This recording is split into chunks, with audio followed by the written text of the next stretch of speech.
The family of Shakeva Dixon say she will be remembered as a devoted mother. Now her kids will grow up without either parent after Dixon was killed by her youngest children's father in a murder-suicide. She was a nice, intelligent, smart mom, and she always had my back when I was down. Dixon's youngest kids are just 1 and 2 years old. They're going to be loved and taken care of, but it's not, we can't bring the mom back. In many instances where both parents die in a domestic violence situation, the children have no choice but to go into the foster care system. I reached out to the North Carolina Department of Health and Human Services and was told that there are currently over 10,000 children in the system. Dixon says that won't happen to her granddaughters. Currently, the family have temporary custody of the girls, and they're working to get sole custody.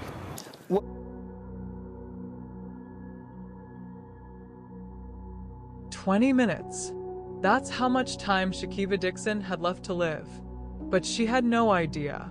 Right now, she's laughing on the phone with her mother.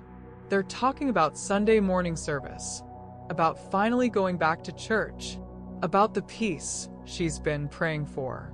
Her 3 little girls are tucked into bed in the next room, safe, sleeping, in an apartment that's finally theirs, not his. For the first time in what feels like forever, Shakeva isn't walking on eggshells. She isn't checking her phone every 5 minutes. She isn't rehearsing excuses or bracing for another fight. She's moved out. She's drawn the line. She's done. And tonight, in her own home, surrounded by the quiet hum of a life she's worked so hard to reclaim, she feels something she hasn't felt in years. Free. But freedom, for women like Shakeva, can be the most dangerous thing of all. Because somewhere in Durham, North Carolina, on this ordinary night, Maurice Langston is on his way to her door. And he's not coming to talk. This is the story of Shakeva Dixon, a 27-year-old mother who did everything she was supposed to do. She left. She got her own place. She set boundaries. She turned back to God. She started planning a future that didn't include fear. And it still wasn't enough. Because on this night, Maurice Langston, 36 years old, father of her children, the man she'd been trying to escape for years, would kick in her door, invade the sanctuary she'd built, and turn her home into a murder scene. 2 gunshots, 2 bodies, 2 little girls inside, alive but present, forced to witness something no child should ever see. Here's what makes this case so devastating and so important to understand. Shakeva had tried to leave before, more than once. Each time, something pulled her back. Love, guilt, the kids, the hope that maybe this time he'd change. But this time was different. This time, she meant it. So the real question isn't just what happened that night. It's why. Why does the moment a woman finally walks away become the moment she's in the most danger? And what was going through Maurice's mind in those final hours before he forced his way through that door? Let's go back to the night it all ended. It was late. The kind of late where streetlights hum and the world feels like it's holding its breath. Inside the Crest By apartments on Crest Street in Durham, life was winding down. TVs flickered behind drawn curtains. Neighbors scrolled their phones, half asleep. Kids were tucked in. The complex was quiet, ordinary, forgettable. Just working families trying to make it. Young parents grinding through another week. People minding their own business. And inside her unit, Shakeva Dixon was finally exhaling. Her 2 youngest daughters, the ones she shared with Maurice, were asleep down the hall, close enough to hear if they called out. Safe. Exactly where she wanted them. Shakeva hadn't been in this apartment long. A few weeks, maybe, but it was hers, not theirs. Not a space haunted by his moods, his voice, his control. Here, she didn't flinch at footsteps. She didn't rehearse answers to questions he hadn't asked yet. She didn't wake up wondering which version of him she'd be dealing with that day. For the first time in years, she was building a life that didn't revolve around managing Maurice Langston. But Maurice wasn't ready to let her go. At some point that night, he showed up. We don't know if he called first. We don't know if he knocked and waited. We don't know what words, if any, were exchanged before it happened. What we do know, what the evidence made impossible to ignore, is this. Maurice forced his way into Shakeva's apartment. The door didn't just open. It was broken open. Police would later find visible damage to the frame, splintered wood, clear signs of forced entry.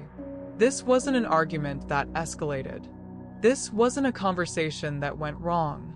This was an invasion. Maurice was inside her home, and Shakeva's 2 little girls were awake, right there, watching, hearing, living through something that would mark them forever. We'll never know exactly what was said in those moments. Did she beg him to leave? Did she try to stay calm for the sake of her daughters? Did she reach for her phone, hoping to call for help before it was too late? The apartment was small. There was no back exit, no room to run, no time to think. And then, a gunshot shattered the silence. Shakeva was hit, inside the home she'd chosen, inside the walls that were supposed to keep her safe. The space she fought so hard to claim became the place where her life would end. But here's where the sequence gets even more disturbing. After the first shot, neighbors reported hearing footsteps, movement, then nothing. Maurice had left the apartment. He walked out, stepped away from the scene. There was a pause, a gap in time, a moment where things could have gone differently, but they didn't. Moments later, he came back inside, and then a second gunshot. This one, investigators would later determine, was self-inflicted. When Durham police arrived just after 10 p.m., responding to frantic calls about gunfire and screaming, they found exactly what the neighbors had described. A damaged door, forced entry, signs of violence. Inside, they found 2 adults lying motionless, both suffering from gunshot wounds, both already gone, and standing in that same apartment, physically unharmed but emotionally shattered, were Shakeva's 2 young daughters. They had seen it all. The scene was secured. Yellow tape went up. Investigators began their work, and by the next morning, the conclusion was clear. Murder-suicide. Shakeva Dixon, 27 years old, had been killed by Maurice Langston, 36, her ex-partner, the father of her children, the man she had finally found the strength to leave. But to understand how it came to this, to understand why a quiet Tuesday night in Durham ended in 2 deaths and 2 traumatized children, we need to rewind. We need to go back to who Shakeva really was, to the relationship that had been suffocating her for years, and to the moment she made the hardest decision of her life, the decision to walk away for good. Her name was Shakeva, but to the people who loved her most, she was simply known as Kiva. That wasn't just a nickname. Her family says the name means gentle, precious one. And from everything they've shared, that's exactly who she was. Kiva was a mother above all else. Not in the way some people juggle parenthood with a dozen other priorities. No, for her, being a mother was the priority. Her 3 daughters weren't just part of her life. They were her life. Every choice she made, every sacrifice, every moment of doubt or strength, it all came back to them. She was born and raised in Baltimore, where her roots ran deep. But over time, her family made the move south to Durham, North Carolina. And for Kiva, that relocation meant everything. Durham wasn't just a new city. It was proximity. It was safety. It meant her mother was nearby. Her cousins, her aunts, the people who loved her, who could help with the kids, who would notice when something was off. And for a long time, things had been off. People close to Kiva described her as someone who was constantly trying to keep it all together. She wanted a stable home, She wanted her daughters to grow up without chaos. She wanted to wake up in peace instead of tension. But wanting something and actually having it are two completely different things. For years, Kiva had been entangled with Maurice Langston. And it wasn't just an emotional connection, it was logistical, financial, familial. They shared 2 children. They shared years of history. They shared a relationship that had become exhausting, complicated, and impossible to cleanly walk away from. Her family will tell you this wasn't new. This relationship had been troubled for a long time. This wasn't some sudden implosion. It wasn't a betrayal that came out of nowhere. It was a slow, agonizing unraveling that had been happening for years. And Kiva had tried to leave before. Not once, not twice, multiple times. Each time, she'd summon the courage. She'd pack her things. She'd tell herself this was it. And then, slowly, inevitably, she'd go back. Not because things got better. Not because Maurice changed. But because leaving someone you share children with, someone you've built a life with, someone you still have feelings for, even painful, conflicted feelings, is never as simple as just walking out the door. There were always reasons to stay. The kids. The hope that maybe, just maybe, he'd wake up and be different. The weight of shared memories. The pull of familiarity, even when that familiarity hurts. Love doesn't evaporate the moment you realize someone is harming you. Attachment doesn't vanish just because you know, logically, that you deserve better. So she stayed. And then she left. And then she stayed again. Her family watched the cycle repeat itself, and like so many families caught in the same heartbreaking loop, they wished she had left earlier. Wished she had stayed gone. Wished she had believed she deserved more before it was too late. But they also understood something that outsiders often don't. Leaving isn't one decision.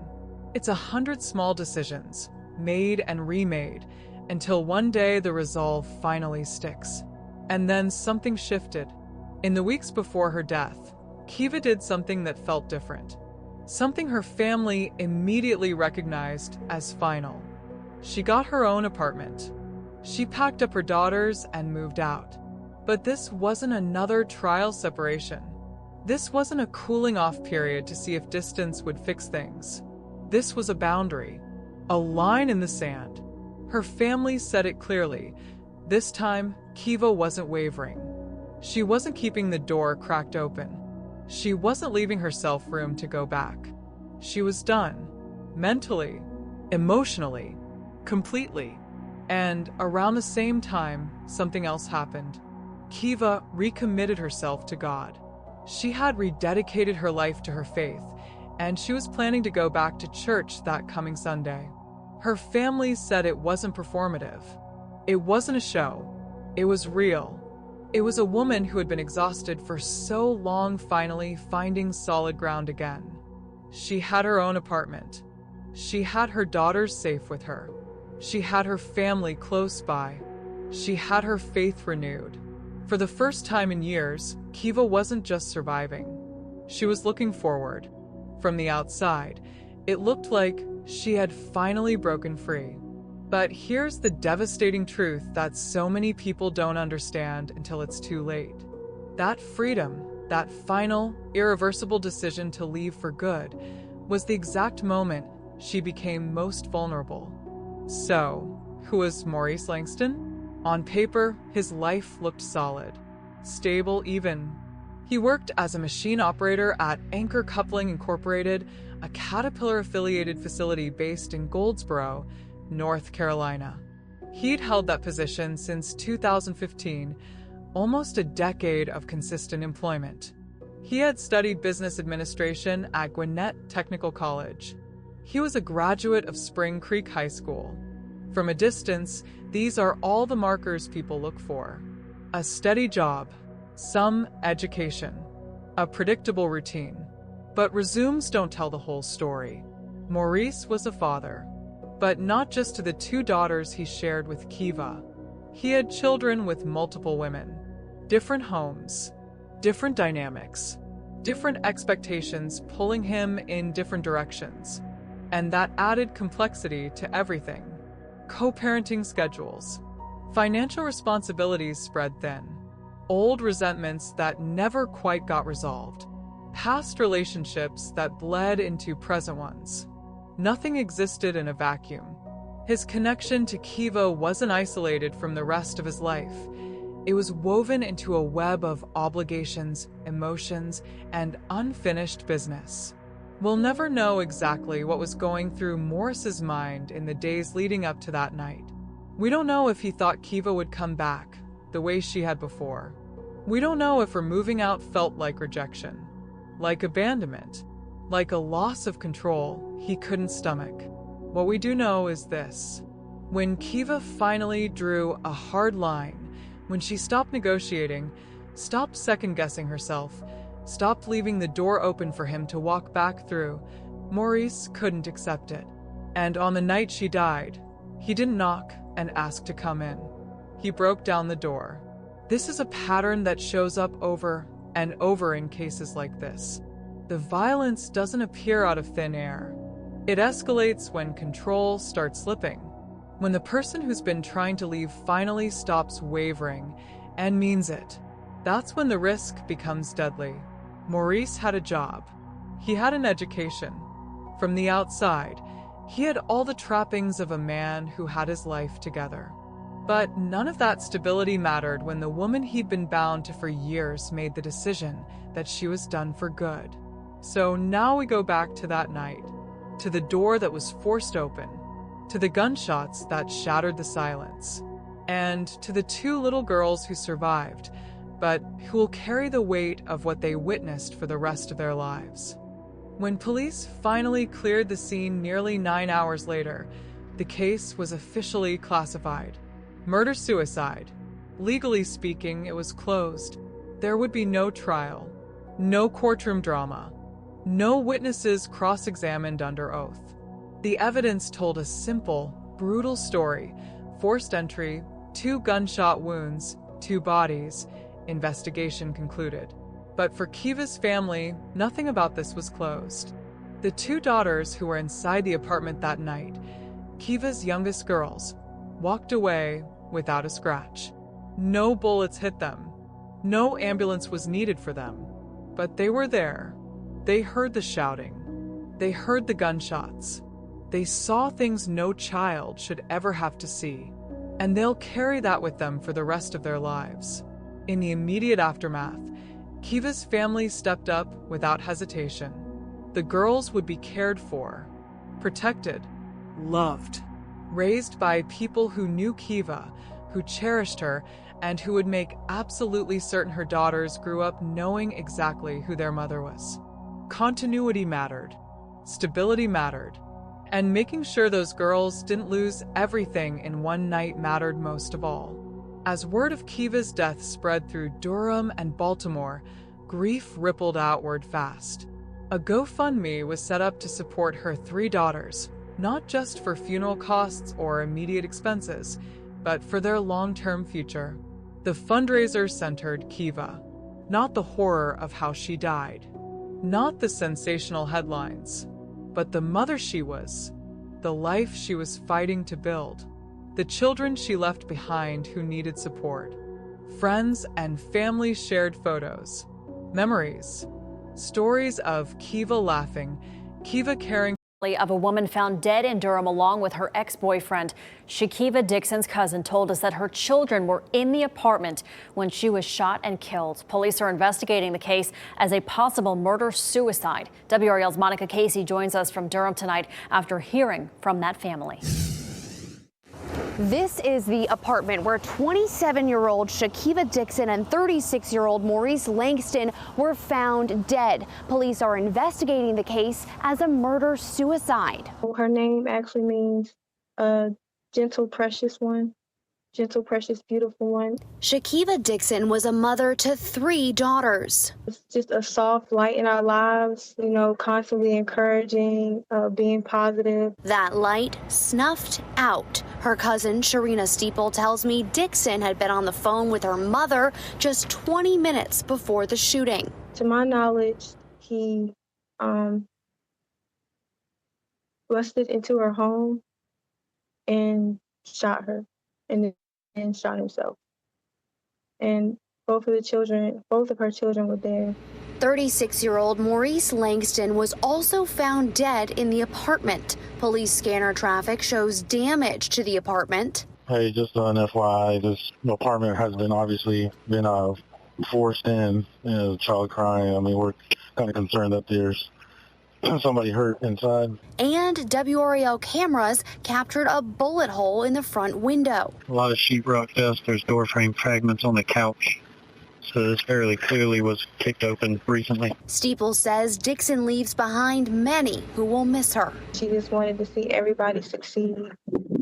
And she wanted to be a great mother. She wanted to be there for all 3 of her girls. In Durham, Monica Casey, WRAL News. At the hands of their father. WRAL's Willie Danley sat down with Shakeva Dixon's family to talk about the very difficult road ahead. The family of Shakeva Dixon say she will be remembered as a devoted mother. Now her kids will grow up without either parent after Dixon was killed by her youngest children's father in a murder-suicide. She was a nice, intelligent, smart mom, and she always had my back when I was down. Dixon's youngest kids are just 1 and 2 years old. They're going to be loved and taken care of, but it's not, we can't bring the mom back. In many instances where both parents die in a domestic violence situation, the children have no choice but to go into the foster care system. I reached out to the North Carolina Department of Health and Human Services and was told that there are currently over 10,000 children in the system.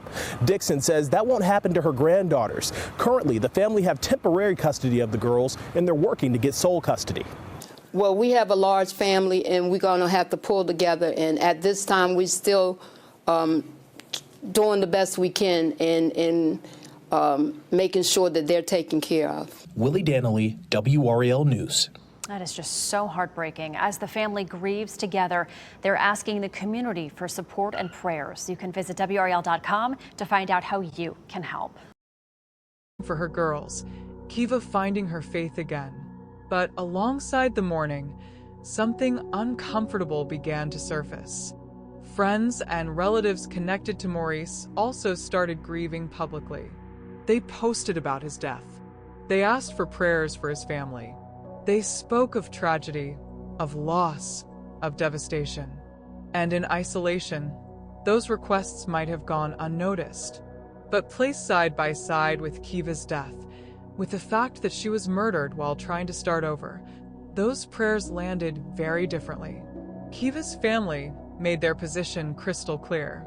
They were not praying for Maurice, not publicly, not privately, not in any form, because for them, this wasn't a shared tragedy. This was an equal loss. Kiva didn't choose any of this. Maurice did. Kiva was the one who left. Kiva was the one who set boundaries. Kiva was the one gunned down inside her own home. And asking her family to grieve both of them equally, to soften the edges of what happened, to treat this like some kind of mutual catastrophe, that was a line they absolutely refused to cross. Their refusal wasn't about being cruel. It was about holding a boundary, the exact thing Kiva had been trying to do when she was killed. It was about naming what happened honestly, without watering it down to make other people comfortable.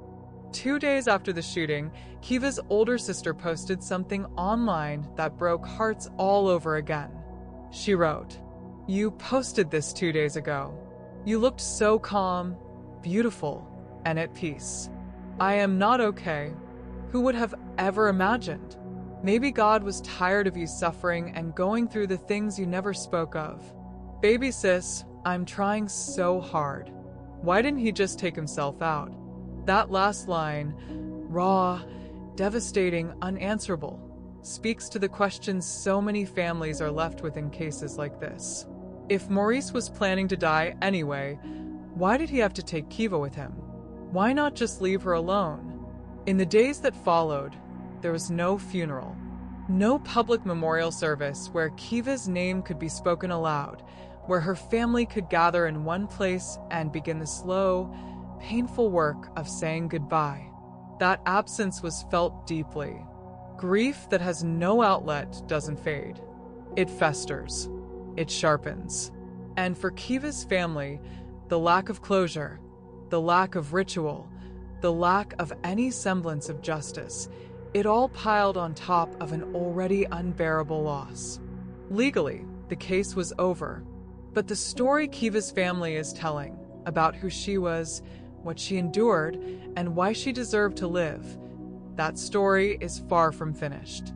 Here's the truth that cases like Kiva's force us to confront. The most dangerous moment in an abusive relationship isn't during the abuse itself. It's the leaving. When someone finally decides they're done, when they stop negotiating, stop making excuses, stop holding out hope that things will magically change, that's when the danger reaches its peak. Because for abusers, it's never really about love. It's about control. And when that control starts to slip, when the person they've been manipulating or intimidating or isolating finally pulls away for good, that loss can trigger the deadliest violence. Research backs this up in devastating detail. Women are 70 times more likely to be killed in the weeks immediately after leaving an abusive partner than at any other point in the relationship. 70 times. That's not random. That's a pattern. A predictable, documented pattern. And Kiva's case fits it perfectly. She had left before. Multiple times. And every time, she eventually came back. Maurice likely believed she would again. That's how the cycle had always worked. But this time was different. This time, Kiva got her own apartment. She drew boundaries. She reconnected with God. She started planning a future. And that finality, that unmistakable, irreversible no, is what got her killed. If you're watching this right now and you see yourself in Kiva's story, if you've tried to leave and gone back, if you're thinking about leaving but you're scared, if you're wondering whether it's even worth the risk, please listen to this. Leaving is dangerous, but so is staying. The difference is in the planning. Safety planning can save your life. Tell people you trust what's happening. Document the abuse, texts, emails, photos, anything. Line up a safe place to go before you make your move. Reach out to domestic violence organizations and let them help you create an exit strategy. Because the moment you leave, the moment you go no contact, the moment you make it clear there's no going back, that's when you're most at risk. That's when you need every safeguard in place. Kiva did what people are supposed to do. She left. She moved into her own apartment. She leaned on her family for support. And it still wasn't enough. Not because she made a mistake, but because the systems that are supposed to protect survivors, restraining orders, police intervention, real consequences for abusers, fail far too often. Kiva's death wasn't inevitable. It was preventable, but it required Maurice to make a different choice. And he chose violence instead. Shakeva Dixon's life will not be reduced to a statistic. She will not be remembered only as a victim, only as a tragedy, only as another case file stamped closed. Her family is making absolutely sure of that. They're raising her daughters. They're speaking her name. They're keeping her memory alive, not as the woman who was murdered, but as the mother who loved without limits, who fought to break free, who finally found the strength to walk away. Kiva wanted what so many of us want: safety, peace, a chance to start over. She wanted to wake up without dread in her chest. She wanted her daughters to see her standing tall. She wanted to walk into church on Sunday morning and feel solid ground beneath her feet again. She wanted a life that didn't revolve around Maurice Langston. And for wanting that, for claiming that, she was killed. There is no courtroom that will deliver justice for Kiva. There is no trial, no verdict, no sentence to be handed down. The man who took her life took his own. So the only justice left is this: remembering her the right way, telling her story with honesty and care, and making sure that when people hear the name Shakeva Dixon, they don't just think murder-suicide. They think mother, fighter, survivor, a woman who deserved to live free. If Kiva's story moved you, if you believe cases like hers deserve to be told with dignity, with truth, without sensationalism, then stay here. We cover stories like this every single day, not for clicks, not for drama, but because the people we talk about deserve to be remembered as more than the worst thing that happened to them. Subscribe, turn on your notifications, and help us make sure their names are never forgotten. Rest in peace, Shakeva Dixon. Your daughters will know exactly who you were, and so will we. Thanks for watching. If this case affected you, drop a comment below. Share your thoughts. Share resources if you know them. And if you or someone you know is in danger, the National Domestic Violence Hotline is 1-800-799-7233. It's free, it's confidential, and it could save a life. I'll see you in the next one.